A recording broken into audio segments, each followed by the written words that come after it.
हिंदू धर्म में एकादशी को सबसे अत्यधिक महत्वपूर्ण और फलदायी माना गया है। साल भर में 24 एकादशी की तिथियां आती हैं और सभी एकादशी का एक अपना ही अलग महत्व होता है। मार्गशीर्ष माह के कृष्ण पक्ष की एकादशी तिथि को हम उत्पन्ना एकादशी के रूप में मनाते हैं, व्रत रखते हैं। एकादशी के दिन श्रद्धा पूर्वक और नियम पूर्वक एकादशी का व्रत रखने से श्री हरि विष्णु की विशेष कृपा आपको प्राप्त होती है। इस दिन भगवान विष्णु और माता लक्ष्मी का पूजन अर्चन करने से जीवन में सुख, शांति, समृद्धि और उन्नति आपको प्राप्त होती है। पर इस बार एकादशी जो कि उत्पन्ना एकादशी है, जो कि नवंबर के महीने की पहली एकादशी है। कब है उत्पन्ना एकादशी? 15 नवंबर या 16 नवंबर? कब हमें व्रत रखना है? व्रत का हमें पारण कब करना है? संपूर्ण जानकारी हिंदू पंचांग के अनुसार आपको इस वीडियो में मिलने वाली है।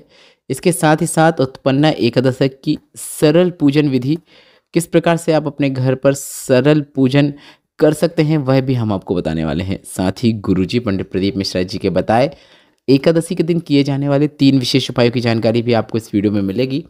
इसलिए आप वीडियो को अंत तक देखें ताकि कोई भी उपयोगी जानकारी आपसे न छूटे। आपको बता दें, मार्गशीर्ष माह में आने वाली उत्पन्ना एकादशी कल्याणकारी मानी गई है। यह न केवल सांसारिक कष्टों से मुक्ति प्रदान कराने वाली होती है, बल्कि मोक्ष प्राप्ति के लिए भी लाभदायक मानी जाती है। हिंदू पंचांग के अनुसार उत्पन्ना एकादशी तिथि की शुरुआत 15 नवंबर 2025 को रात्रि के 12:49 से होगी, जो कि अगले दिन 16 नवंबर 2025 को 2:37 AM में पूर्ण हो जाएगी। ऐसे में उत्पन्ना एकादशी आपको 15 नवंबर शनिवार के दिन रखना फलदायी माना जाएगा। और इसका जो पारण होगा, आपको बता दें, एकादशी व्रत का पारण अगले दिन सूर्योदय के बाद किया जाता है। उत्पन्ना एकादशी का पारण 16 नवंबर को किया जाएगा।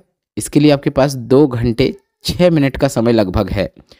दोपहर के 1:10 से दोपहर के 3:16 का वह समय है जो कि उत्पन्ना एकादशी का पारण का समय रहने वाला है। तो ऐसे में पारण आपको दोपहर का जो समय है लगभग 2 घंटे 6 मिनट का समय है, 1:10 से 3:16 के बीच का, इसी समय आपको पारण करना है।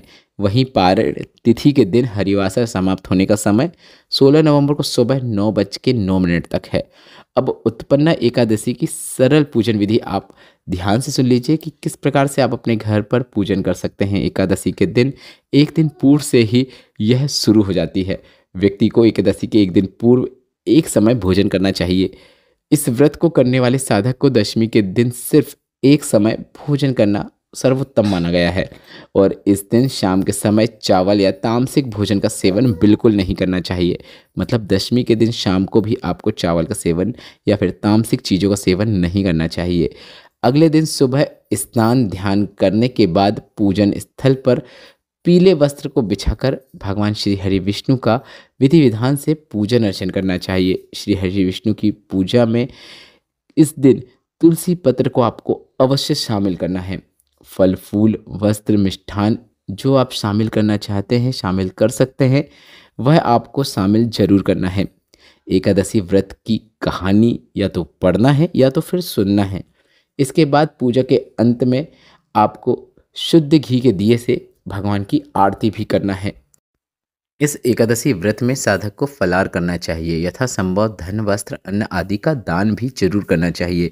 व्रत के अगले दिन शुभ मुहूर्त में पारण करना चाहिए। व्रत का पारण करते समय सबसे पहले भगवान श्री विष्णु को भोग लगाना चाहिए। फिर उस प्रसाद को प्रसाद रूप में ग्रहण करके व्रत का पारण करना चाहिए।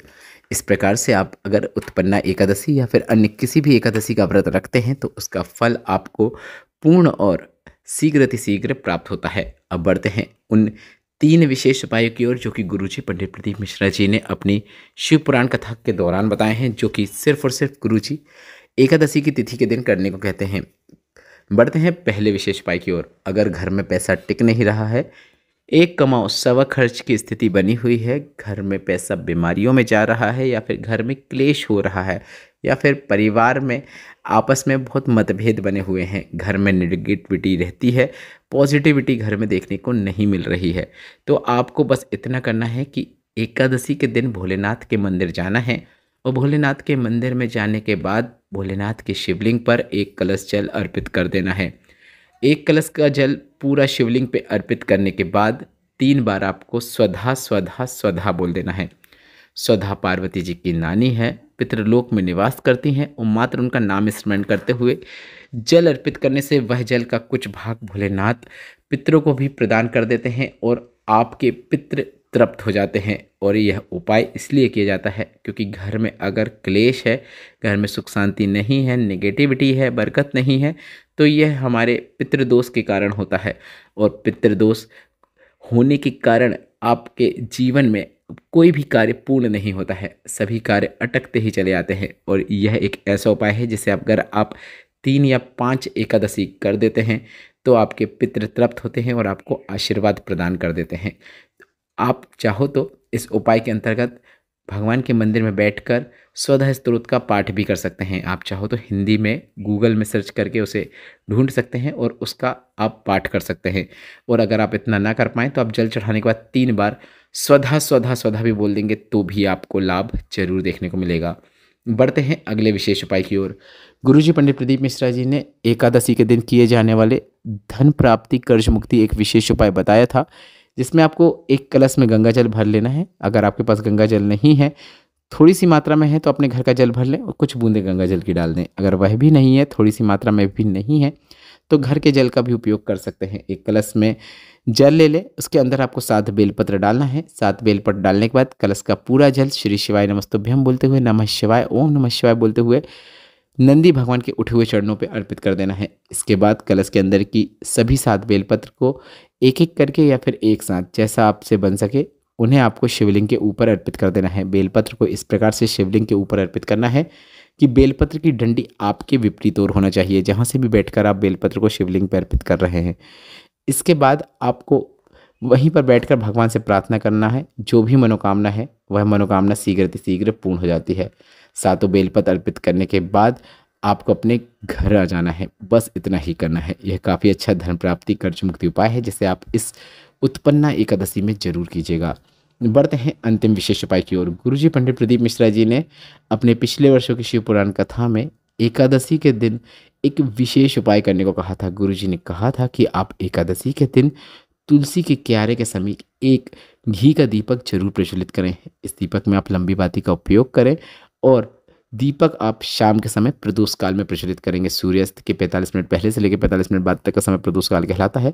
उसी समय आपको दीपक प्रज्वलित करना है। तुलसी माता के साथ साथ भगवान विष्णु की भी आप पर कृपा होती है, घर में उन्नति और बरकत देखने को मिलती है। आशा करता हूँ वीडियो में बताई जानकारी आपको उपयोगी लगी होगी, तो वीडियो को लाइक जरूर कीजिएगा। कमेंट बॉक्स में श्री शिवाय नमस्तुभ्यम या फिर हर हर महादेव जरूर टाइप कीजिएगा। श्री शिवाय नमस्तुभ्यम, हर हर महादेव।